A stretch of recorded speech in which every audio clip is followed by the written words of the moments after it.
Terror, incertidumbre y desconcierto entre la gente genera el ELN en varios departamentos. No paran abusos y violación de derechos humanos constantes contra la población civil. 1.600 personas han sido afectadas por desplazamientos masivos.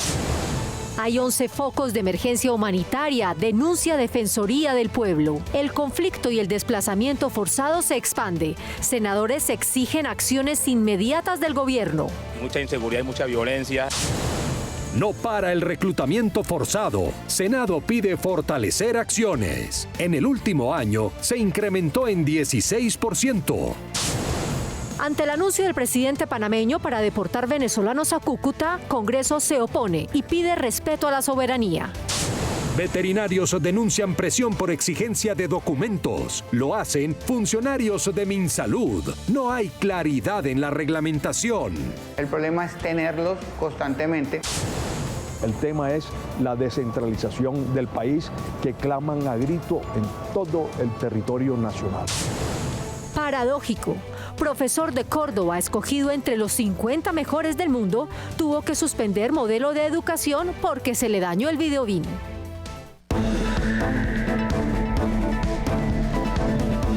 NS Noticias con Marcela Baena. Buenas noches. El panorama por la violenta acción del ELN genera terror, incertidumbre y desconcierto en la población civil. Por abusos y violaciones de derechos humanos contra habitantes, el Senado plantea un debate de control político al ministro de Defensa saliente, pero mientras tanto pide proteger a la población.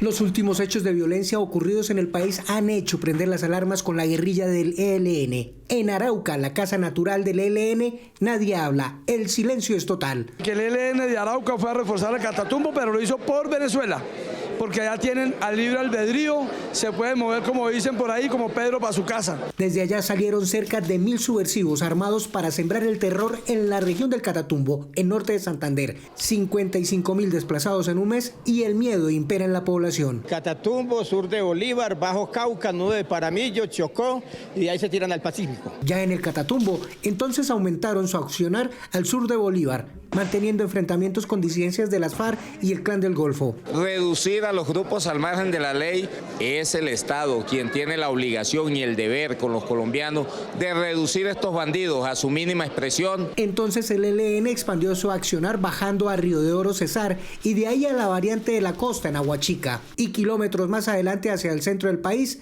llegando al Magdalena Medio. Alias Marquitos ya deja operar en el Catatumbo y ya está corriendo su cerca hacia Barranca Bermeja, hacia Puerto Wilches, Sabana de Torres, y le pedimos hoy al gobierno nacional mayor presencia. Y lo que se sabe hoy, el paro armado que mantiene confinado al departamento de Chocó. Hemos recibido reportes de la presencia de las disidencias al mando de alias Mordisco en esta región, quienes estarían actuando en alianza con el Clan del Golfo para enfrentar al ELN. Hasta ahora, al menos 1.600 personas han sido afectadas por desplazamientos masivos. Terminamos el recorrido del ELN en Nariño. Y así se ve el mapa de Colombia con el accionar de la guerrilla. Cundinamarca refuerza los controles y aumentó los patrullajes con motos para evitar la entrada del grupo guerrillero al departamento. 11 focos de emergencia humanitaria por violencia hacen parte de la denuncia realizada por la Defensoría del Pueblo. La expansión del conflicto, desplazamiento forzado y aumento de violaciones de derechos humanos agravan el orden público. Senadores exigieron acciones inmediatas. Cauca y Chocó son dos de los 11 departamentos que se han visto más afectados por las disputas a sangre y fuego entre grupos al margen de la ley. Sus habitantes piden que no se les olvide. Siempre ha sido un departamento olvidado, hace falta mucho la presencia del Estado en nuestras jurisdicciones municipales. El olvido es total. Quito va a quedar solo. Mucho nos va a tocar irnos de aquí a otro lado a una mejor calidad de vida, porque aquí, hermano, no pasa nada, hay mucha inseguridad y mucha violencia. En medio de estos escenarios de violencia, las comunidades campesinas, afrodescendientes e indígenas son las más afectadas. El hecho de que lleven a los niños y niños y niñas que se pongan en riesgo, ponen en riesgo la pervivencia de los pueblos indígenas, campesinos, afros. y es una manera de avanzar en el exterminio sistemático. Necesitamos urgentemente convocar a un Consejo de Seguridad del nivel nacional con la presencia del ministro de Defensa y de los diferentes ministros, porque este departamento necesita tener unas acciones contundentes. La expansión de grupos al margen de la ley como el Clan del Golfo, que en los últimos 5 años se ha extendido por varias regiones del país, ha agravado la crisis humanitaria. Estas son las consecuencias que estamos pagando de haber permitido, haber dejado que los grupos al margen de la ley tomaran tanta fuerza. No le puede chocar a nadie lograr entender que Colombia estaba en un instante diferente al que hoy estamos viviendo. Veníamos hablando de unas cifras que rondan alrededor de 10.000 personas confinadas, más de 2.500 desplazadas. Estamos haciendo y disponiendo de la logística para la atención humanitaria de estas familias. Medidas concretas para frenar la violencia, reforzar la seguridad en las regiones afectadas y garantizar la protección de los derechos humanos de las comunidades vulnerables son parte del mensaje final de los senadores al gobierno nacional. Entre tanto, la cumbre de gobernadores realizada en Villa de Leyva fue el escenario para que mandatarios regionales le exigieran al presidente Gustavo Petro acciones efectivas que detengan el conflicto armado. El enfrentamiento entre el ELN y las FARC en la región del Catatumbo se incrementa y el saldo es patético. Son 50.000 desplazados, 25.000 personas confinadas y más de 90 muertos. Por lo cual, el llamado del gobernador de Norte de Santander es a que los decretos planteados en la conmoción interior sean una realidad.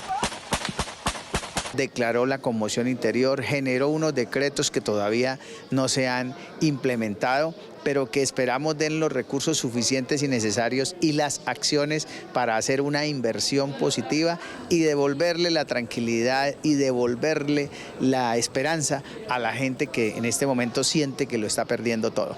En todos los rincones de Colombia lo que claman es por seguridad. Se lo dijeron al presidente los gobernadores reunidos en Villa de Leyva. Esto es vergonzoso que incluso con conmoción interior todavía las gentes del Catatumbo están confinadas. Realmente aquí requerimos una orden presidencial para que la fuerza pública actúe.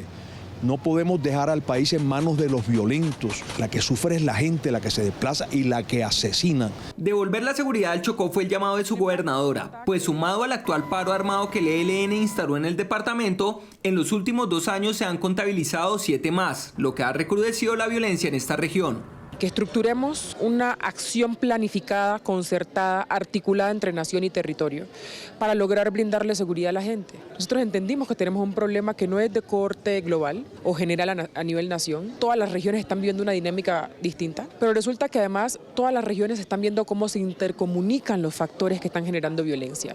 Ha hecho falta presencia estatal en temas de inversión social, en temas de acompañamientos. De pronto se han hecho esfuerzos, pero no son lo suficiente para todo lo que hay por hacer en un territorio como estos. El mensaje de los gobernadores finalizó pidiendo al presidente Petro que recomponga su estrategia de paz total y que se devuelva la seguridad a los territorios que han sido golpeados por la guerra durante décadas.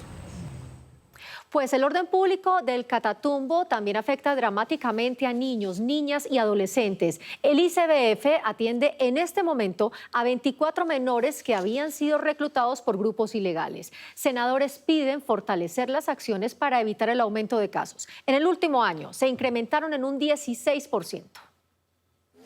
409 niños, niñas y adolescentes fueron víctimas de reclutamiento forzado por parte de grupos armados ilegales, mientras que en 2023 fueron 342. La información es de la Defensoría del Pueblo. Lamentablemente, la situación va a ser aún peor, teniendo en cuenta las situaciones que se están presentando en estos primeros meses del 2025, en lo que está sucediendo en Norte de Santander, particularmente en la zona del Catatumbo, y lo que estamos encontrándonos esta semana en el departamento del Chocó. Cauca, Putumayo y Valle son los departamentos donde más se han presentado casos de reclutamiento forzado. Pero no solamente lo del Catatumbo, en todo el país, quienes se están reclutando y tienen armas ilegales están violando incluso el derecho internacional humanitario. Los niños tienen que estar por fuera de todos los problemas. a los niños hay que respetarlos. Para los senadores es preocupante que en el caso de Catatumbo no existan cifras reales sobre la dimensión de esta problemática. Que ni siquiera hay cifras frente a la niñez ni frente a las mujeres. Y creo que esto aún va a evidenciar la falta de articulación y efectividad que tiene el Estado colombiano, en específico el sistema Cipruna, para dar un acompañamiento, una respuesta y prevenir el reclutamiento forzado. Según información de la organización Save the Children, 46.000 menores en el Catatumbo están en riesgo de violencia, por lo que el llamado es a reforzar las acciones para garantizar su protección. En el Congreso hacen un llamado para que venezolanos deportados de Panamá no arriben a Cúcuta para que de allí vayan a su país. Senadores le piden al gobierno nacional que ante este anuncio del presidente panameño haga respetar la soberanía nacional. En días pasados, el presidente de Panamá anunciaba que iba a deportar a ciudadanos venezolanos que se encontraban en ese país de manera ilegal hacia su país de origen. Pero ante la ruptura de las relaciones de Panamá con Venezuela, el panameño anunció que dejaría a los deportados en Cúcuta. Situación que prendió las alarmas, pues agravaría la situación por desplazados en el departamento. Aquí no solamente uno se debe pronunciar por alguna situación del gobierno de Estados Unidos, sino de cualquier gobierno que esté atentando contra la autonomía de nuestro país, que pueda violar nuestra soberanía, como lo está manifestando hoy Panamá. Eso es un absurdo que vive pasando. Pero si esto llegara a ocurrir, le piden desde ya al gobierno que haga respetar la soberanía. Me parece una posición cantinflesca por parte del señor presidente de Panamá. Yo creo que tiene que respetar primero la soberanía de la tierra colombiana y más una ciudad y un territorio que en estos momentos está atravesando por una crisis humanitaria. Autoridades civiles locales aseguraron que de aceptar esta solicitud sea el gobierno nacional quien asuma el total de los costos de esta operación. Veterinarios de 80 municipios denuncian que funcionarios de MinSalud les exigen documentación de la cual no hay reglamentación para el uso de medicamentos como la ketamina. Eso estaría frenando el ejercicio de estos profesionales. Según la denuncia de veterinarios de esos municipios de 21 departamentos, se les estaría sesgando el uso de ciertos medicamentos utilizados para procedimientos médicos. La falta de claridad en la aplicación de las normas es una de las quejas. Las entidades como Secretaría de Salud, como el ICA, como los Ministerios de Salud, estupefacientes, no han generado una herramienta de socialización, de educación entre sus propios ministerios, entre sus propias áreas, para poder compartir toda esa información o desinformación que hay actualmente en el gremio veterinario. Nos vemos más afectados en el manejo de adquisición de los productos, aunque tenemos un método, si entiendes, por medio del Comité de Ética nos entregan unos formularios que son de protección del Ministerio, los cuales nosotros con esos podemos adquirir los medicamentos. De no llegar a ningún acuerdo con las entidades encargadas de la regulación y adquisición de los productos, también se verían afectadas las jornadas de esterilización que se llevan a cabo en todo el país. Al no tener acceso a ese medicamento, los costos de las esterilizaciones aumentan, entonces la fauna callejera que tenemos se va a ver impedida para su esterilización a bajo costo. Es tan grave el impacto que puede tener este mal manejo que podríamos estar enfrentados a una suspensión o ralentización de los programas municipales de esterilización. Es gravísimo pensar que lleguen funcionarios de estupefacientes a suspender estas jornadas, afectando la salud de los animales y también contribuyendo a que haya más animales en las calles. Aunque la medida obedece a un decreto del 2006, la senadora Padilla y los veterinarios pidieron que se haga de forma clara y consensuada para que no haya atropellos contra los profesionales, ni tampoco que se afecte la vida de los animales. La que sería considerada la cuota inicial de la reforma a la educación fue aprobada en la Comisión Séptima al darle paso en primer debate a 2 artículos que en esencia cambiaría la forma de financiar la educación. Lo que se quiere con el cambio de la ley es que lleguen más recursos para la educación pública y estos nunca sean inferiores al año inmediatamente anterior, modificando la fórmula y metodología para el cálculo del presupuesto de las instituciones de educación superior. Y aquí lo que buscamos es que la educación tenga calidad, que la educación tenga competitividad, infraestructura, lo más importante, universalidad en el acceso. Una nueva ley que para mí tiene que ser la educación superior pública como un derecho fundamental. Con ello, se busca garantizar la sostenibilidad financiera y fortalecer la cobertura, calidad y acceso a la educación en el país. ¡Viva la U! ¡Viva! ¡Viva la U! Este es un primer gran paso hacia lograr unas universidades públicas más robustas, más eficientes. Yo soy muy optimista en que este primer paso fortalece al gobierno del cambio. En la construcción de este proyecto participaron estudiantes, docentes, rectores y expertos. Plantea además asegurar recursos para infraestructura y desarrollo institucional e introduce por primera vez la financiación de instituciones técnicas y tecnológicas con el objeto de ampliar las oportunidades educativas en diversos niveles de educación. El gran desafío de los territorios colombianos es el fortalecimiento de la descentralización y la autonomía territorial, fundamentales para el desarrollo del país. Así lo expresó el presidente Efraín Cepeda. El Congreso es el camino.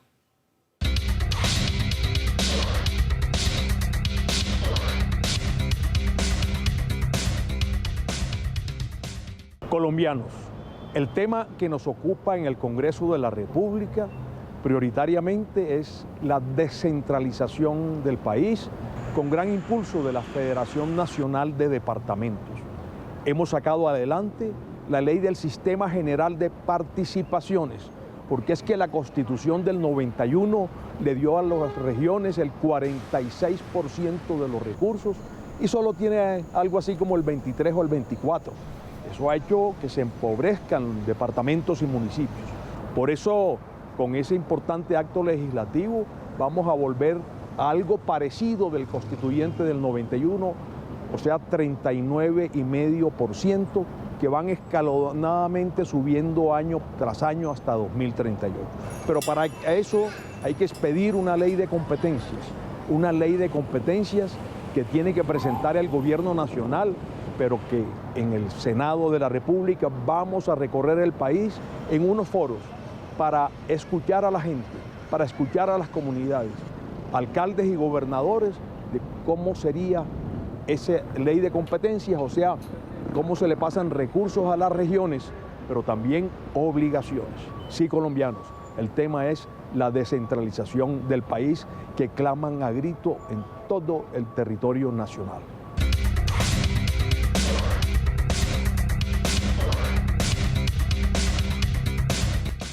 El gobierno sancionó la ley de reforma al Sistema General de Participaciones para que las regiones reciban más recursos y suplir sus necesidades. Una ley que fue ampliamente impulsada por el Congreso.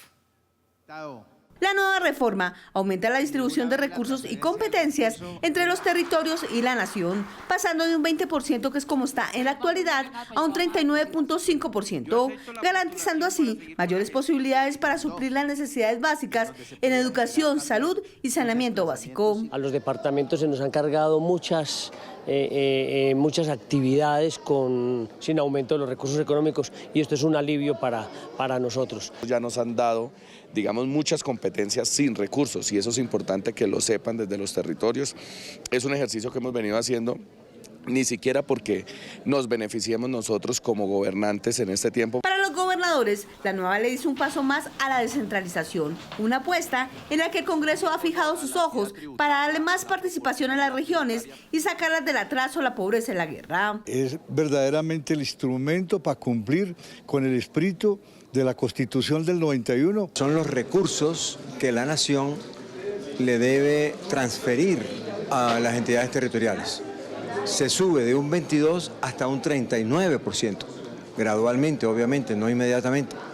Eso es un avance. Desde la cumbre de gobernadores que se realiza en Villa de Leyva, Boyacá, el llamado a los primeros mandatarios al legislativo es a seguir avanzando en leyes que le den más autonomía a las regiones. El presidente del Senado, Efraín Cepeda, le tomó el juramento a una nueva senadora. Se trata de la abogada Esperanza Andrade, quien asume el escaño que dejó vacante José Alfredo Marín por motivos de salud. La nueva congresista eduilense pertenece al Partido Conservador y regresa al Senado luego de haber ocupado una curul en el periodo anterior. Es abogada de profesión y política con amplia trayectoria en el sector público. Su labor ha estado enfocada en desarrollo regional, infraestructura, derechos de las mujeres. La congresista Andrade reiteró su compromiso con la agenda legislativa de su partido y su disciplina en el ejercicio parlamentario sobre reformas sociales y económicas. Su experiencia y conocimientos serán clave para fortalecer la representación conservadora en la Comisión Séptima del Senado, donde se discute la reforma laboral y de salud. Seguiré, por supuesto, los lineamientos de la bancada conservadora. Soy una mujer de palabra, estudiosa, y vengo a aportarle a Colombia desde el Congreso de la República. Críticas al presidente Petro por falta de respaldo a la ministra de Ambiente, Susana Muhammad, para que siguiera con su gestión, hicieron senadores de la Comisión Quinta y de diferentes partidos.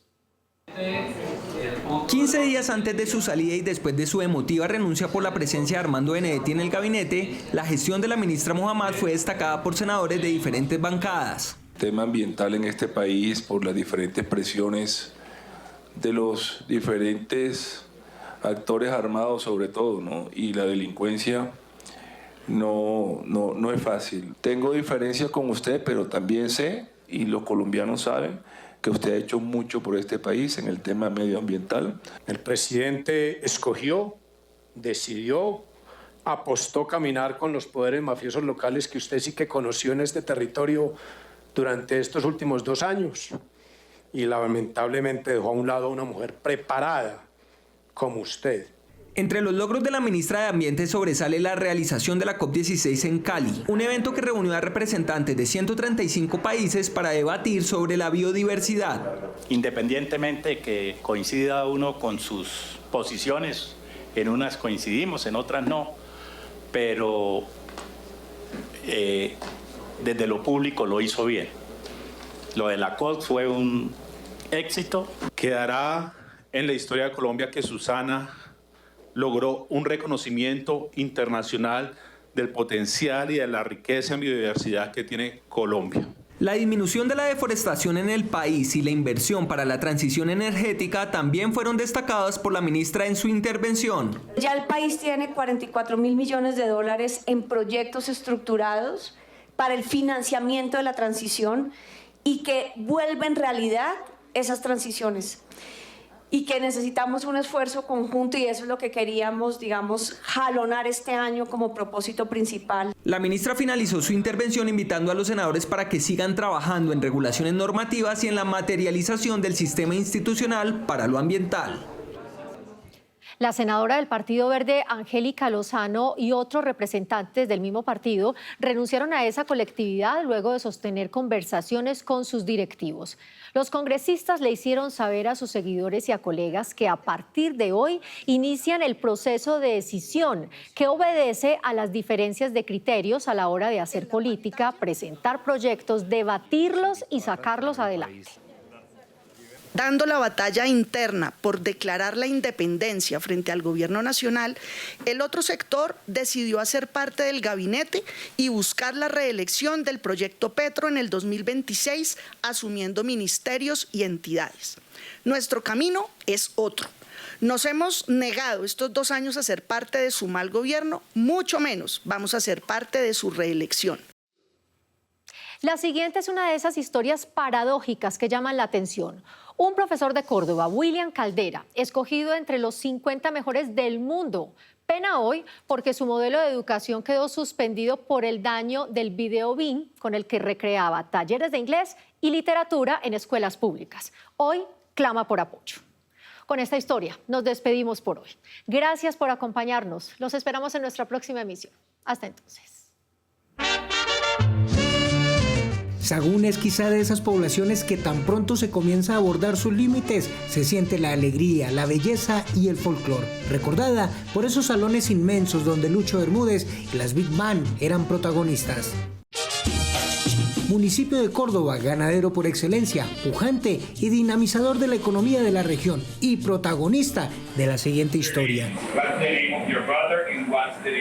Él es William Rafael Caldera Pantoja, un profesor de inglés de Sahagún, Córdoba, reconocido como uno de los 50 mejores profesores del mundo.